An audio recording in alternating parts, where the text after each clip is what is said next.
This can't be right, as a major report just dropped revealing LaMelo Ball wants out of the Charlotte Hornets and the Toronto Raptors are already linked to the Hornets star guard. Now, getting involved in the LaMelo Ball sweepstakes comes with an astronomical price tag. And while LaMelo Ball is a phenomenal talent, great at basketball, extremely skilled, this would be the riskiest move. More risky than any of the other rumors, any of the other updates we've heard.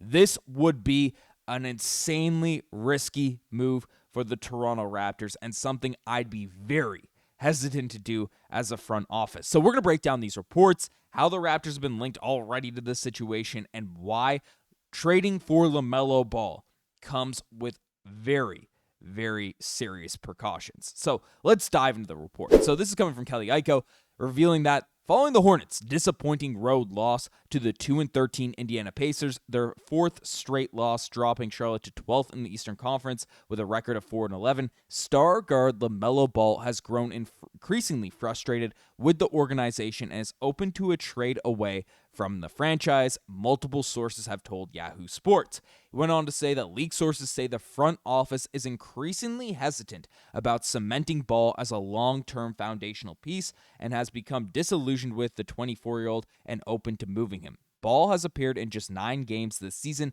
due to a right ankle injury, and despite Charlotte's slow start, there have been a few bright spots this season, notably their rookies. Now, this is where a trade gets actually realistic because LaMelo Ball wants out and the front office is interested in trading him. But where do the Toronto Raptors come into play with all this? Because the Raptors right now, we take a look at it, they have been rolling. This team is on an absolute tear right now, second in the Eastern Conference, won 9 of the last 10 games. What's going on with the Raptors getting linked to this situation? Well, we take a look at it. And the first things first, Basketball Forever already revealed the Raptors have been mentioned as a landing spot for LaMelo Ball if he was to be traded. So you have that coming out. You have this article dropping from the Sporting News. In Canada, you used to go to NBA.com. The Sporting News was the outlet it would directly lead you to. They had a partnership there. So they have some interesting writers on that side, but they named the Toronto Raptors as a destination out there for LaMelo Ball, saying they're a team in prime position, depending on what the Hornets want back. The Raptors can offer any of Scottie Barnes, Brandon Ingram, Immanuel Quickley, RJ Barrett as a financial centerpiece. Again, you're not trading Scottie Barnes, Brandon Ingram in one of these deals. If you do that, that's a fireable offense out there. That's a Nico Harrison style of offense. But they're different pieces. Quickley or Barrett would headline a package, of course. But if the Hornets want a franchise caliber player, Ingram or Barnes could be discussed. You're not going down the direction, but that's what the Sporting News is coming out and saying. And old tweets and old reports are getting pulled back up. This one from early on in the 2020s, ahead of LaMelo Ball's draft class, that the Raptors were linked, and this is something I actually covered on the channel. I looked back to my old video on it and gave it a watch, but the Raptors were linked. This is like a real report. I remember covering this, but the Raptors were rumored to trade Kyle Lowry to Philly. Ben Simmons would go to Golden State, and then the Raptors would try to move up and draft LaMelo Ball with the draft pick that ended up selecting James Wiseman. So that's a rumored deal that was getting brought up and things like that. And then Bleacher Report has already linked. These are getting shredded up about how a package involving Immanuel Quickley and RJ Barrett would bring LaMelo Ball to the Raptors. So there's already tons of reports linking LaMelo Ball to the Toronto Raptors. But does it make any sense for this Raptors team? The truth is, this would be way too much of a risk for my liking. Why? Not because of LaMelo Ball's talent. LaMelo Ball is phenomenal at basketball. The guy averages 22 points per game, 7 rebounds, 10 assists this season. Again, the efficiency hasn't been there that great, but the three-point percentage goes up and down tremendously with LaMelo Ball over the course of his career.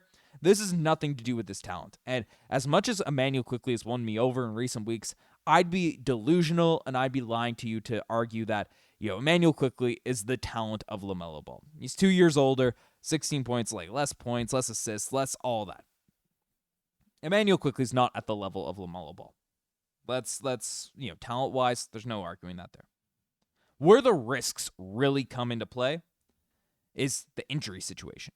We see over the past 4 seasons, LaMelo Ball has not been able to stay healthy. In 22-23, played 36 games.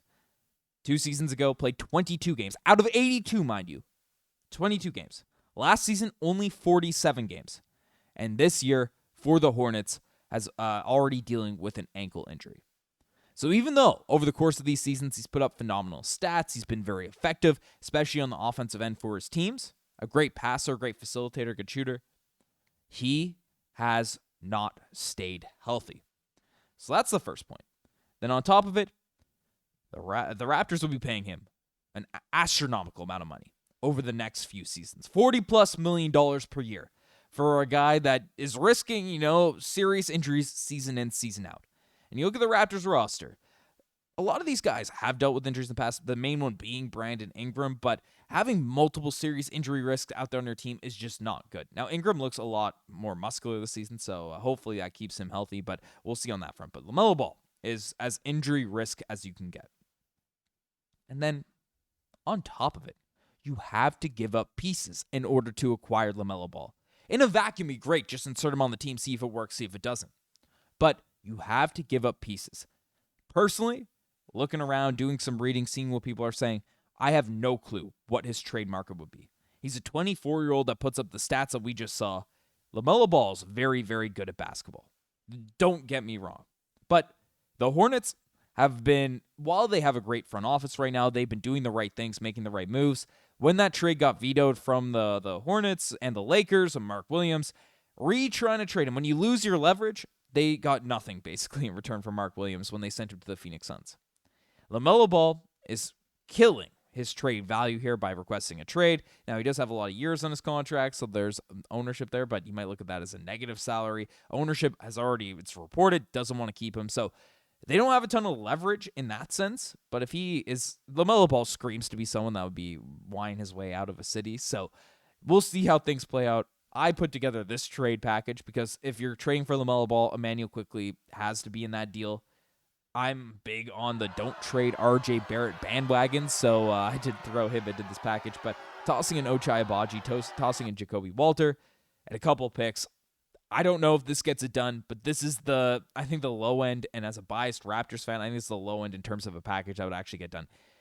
You're risking serious assets, serious pieces to acquire LaMelo Ball in this scenario. Now, you get the big talent upgrade, but you get more of an injury risk. And while I'm a big Jamal Shed fan, while I love this guy to death, will he be able to step in? Maybe it gives Shed an opportunity. One thing as well that we discussed in this morning's video, AJ Lawson just went off for 27 in the G League. Chucky Hepburn has also gone off for 30. Elijah Martin. The Raptors have some depth. They have some depth on this roster of guys that can step in if you deplete that wing talent. You get rid of Jakob Walter, you get rid of Ochai Agbaji. Of course, you'd be flipping Immanuel Quickley out there for LaMelo Ball in these depth chart graphs. There's a world where if you can get LaMelo Ball healthy, bought in, trying to play defense, it's a 10 out of 10 victory, this type of trade. But the thing is, it feels very unrealistic that will actually happen. And the Raptors right now are rolling. The vibes are great. And that's one thing that has been huge for this team. We saw it with the Toronto Blue Jays. The power of friendship. It got memed to death. But the Raptors are really, really good right now. And bringing in a LaMelo Ball, who's only been on bad teams, who comes across the public as immature, would he fit what the Toronto Raptors are trying to do? What they look for in a player, a high-character guy? I don't know. I don't know the guy. Again, you do, the people in the NBA and stuff maybe have a better feel for things like that. But it's too much of a risk for me personally to really get on board with. But if it ended up happening, I'd be hoping for that upside, and it could be a huge upside move for the Raptors. Let me know what you guys think about this potential LaMelo Ball trade. Absolute insanity. You guys the best thing as far. Subscribe to the channel if you guys haven't already. Anyways, I'm signing out. Cheers.